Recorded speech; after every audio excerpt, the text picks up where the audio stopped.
Welcome to Land Academy.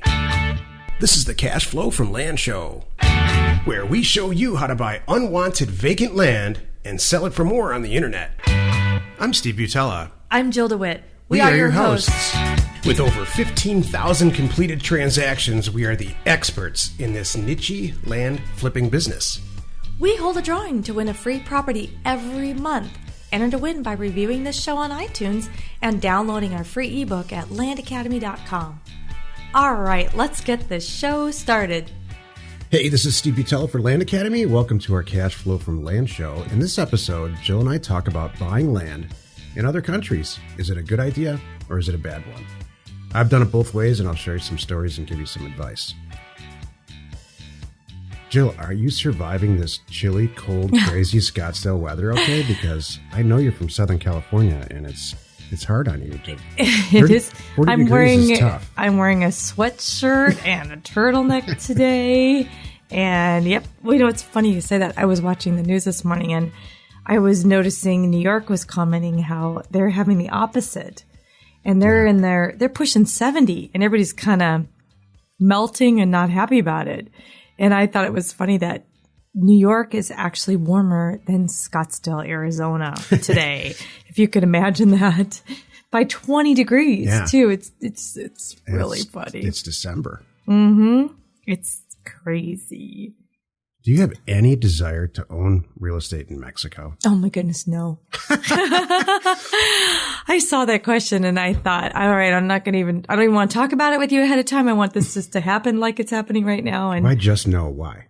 Oh my goodness, no. It's new. How about Canada? Sure. I would in Canada. How about Australia? I don't know much about that. So I'm going to make educated guesses based on facts, not my heart. Would I love to live long term in Mexico? Absolutely. But do I want to own where I live? No way.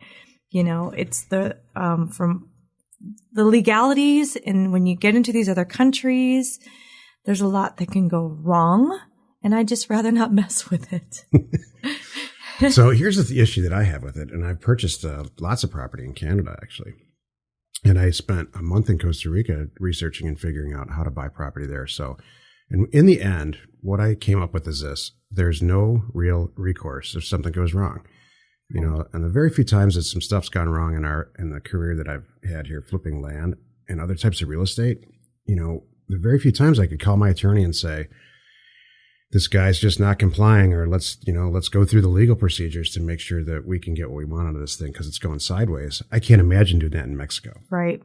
So, exactly. You know, you're not a citizen. You're not going to get the same attention too, I think, as a local person. Yeah, I mean, I've never really looked into it that far because of what I'm saying here. But even if you are local, I just wonder, you just don't.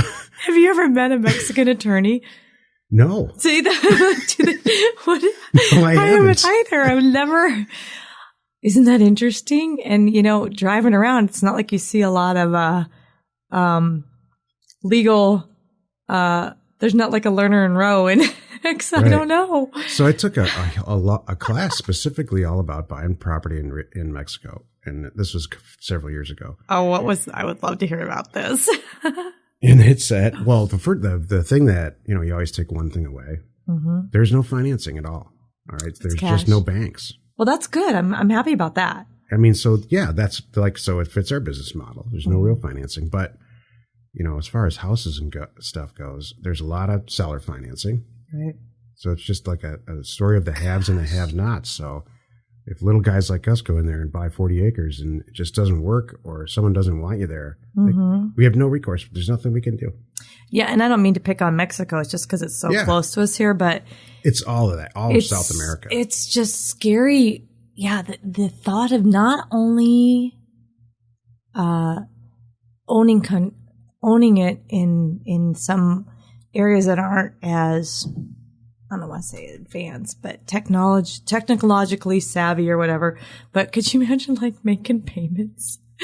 I have a Mexican mortgage. I have a whatever mortgage, Jamaican mortgage. I don't know. Yeah. It should just be kind of interesting. So, I mean, I would only do it as cash. yeah. And you know, and I would do it. No, I'm sorry. I didn't mean to interrupt you, but I would only do it thinking that I didn't want to plump down a lot because if it all goes sideways, I need to be able to just walk away.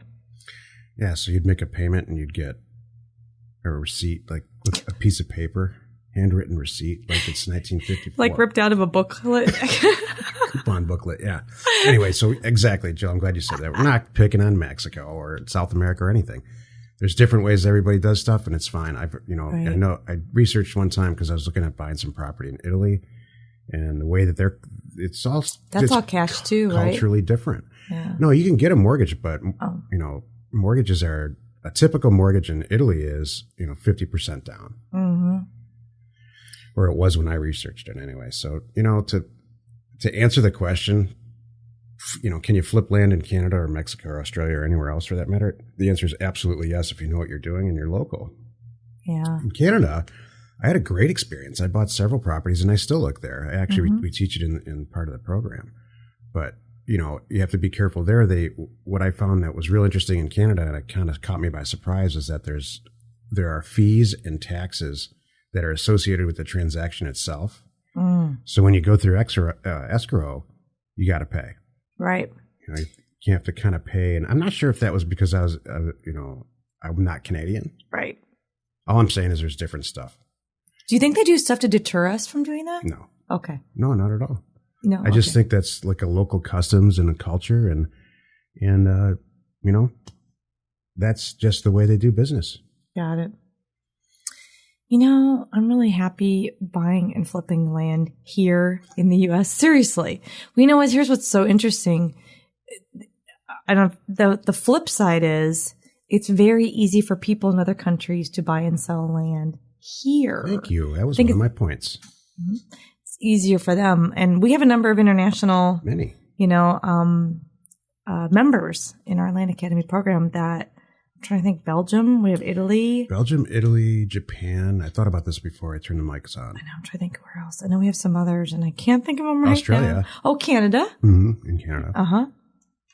So super easy for them here to buy and flip land. Not as easy for us. I got a call one time. This is really early, really, really early in my career. I still had my real job.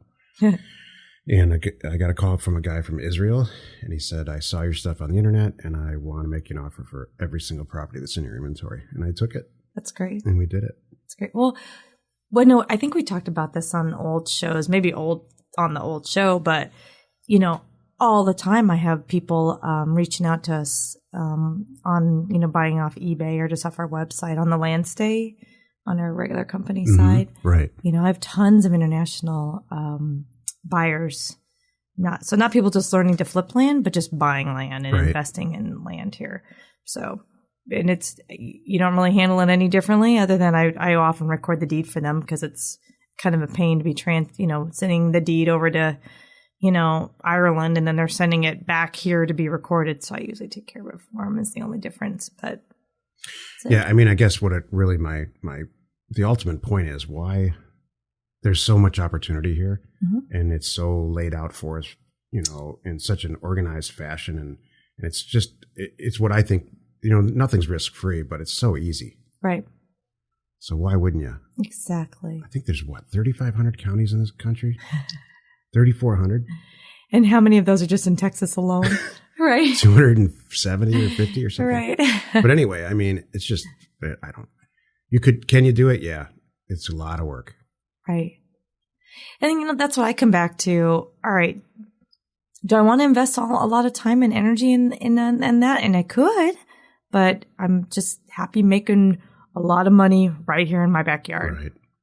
Yeah. By the way, I share your Mexico. Let's go live in Mexico for a while.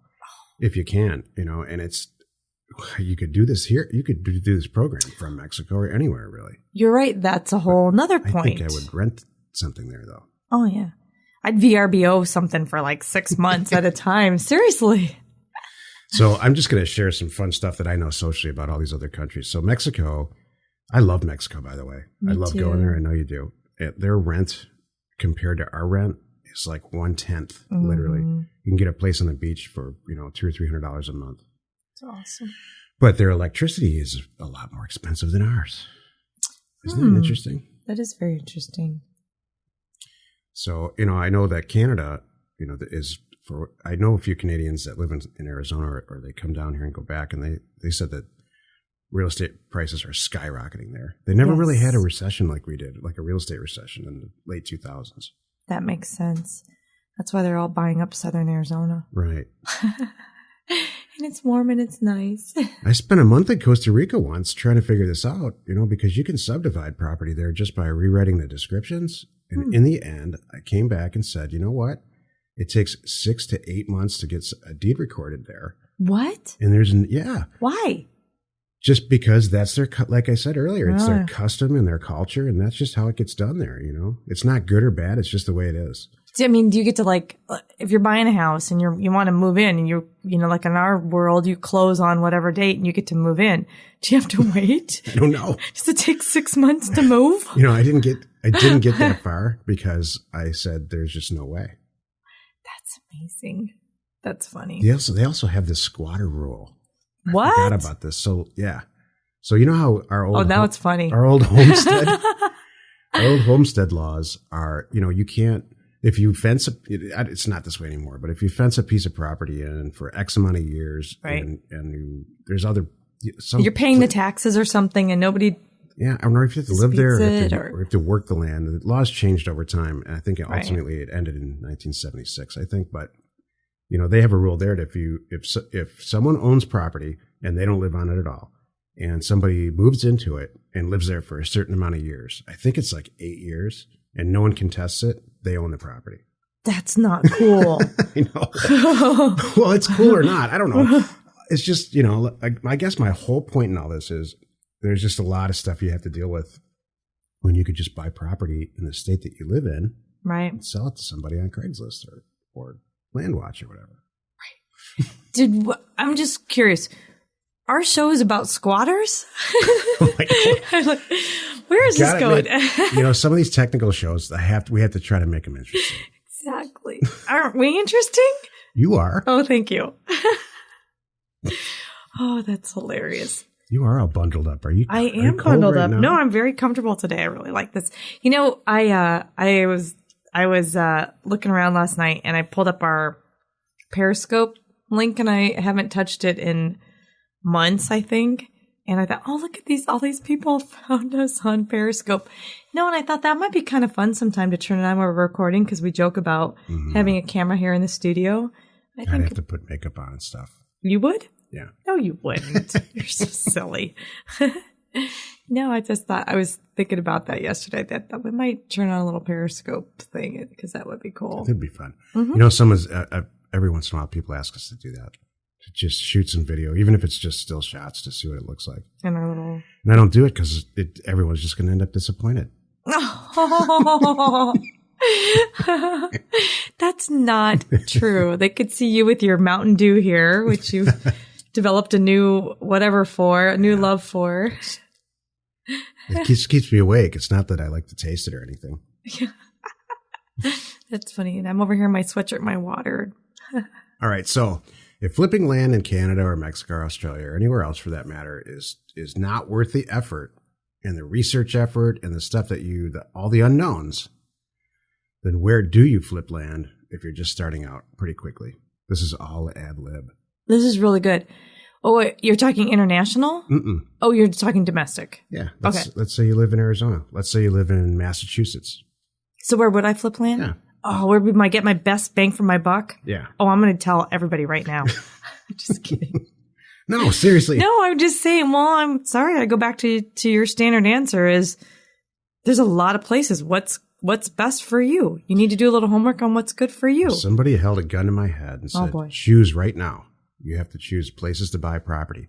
The first thing I would do is I would go to Landwatch, which we have no affiliation with in any way. Mm-hmm. And I would do a bunch of research and find out where prices are, this type of product type is, which is what we do anyway. That's what we teach in the program. Mm-hmm. I concur. I can tell you can't go wrong in California, Northern Michigan, Northern New York. There's some great New Mexico. Florida. Yeah, New Mexico. our people are doing some great numbers in Colorado. Who doesn't love Colorado? Yeah. So, I've never seen the program not really work. Oklahoma? Oklahoma rocks. Our stuff, we just bought some property in Oklahoma, and it's just blowing up. On fire. I don't know. Sometimes you just can't predict stuff. You can't. It's so interesting. You never, and it's funny because I stopped trying to guess a long time ago on what properties people are going to love and what property they're not going to love, because I'm always surprised. Right. It's very interesting. So again, as long as it's priced right. Right. Which we always do. Join us in another episode where Jill and I discuss all your important success and land. What?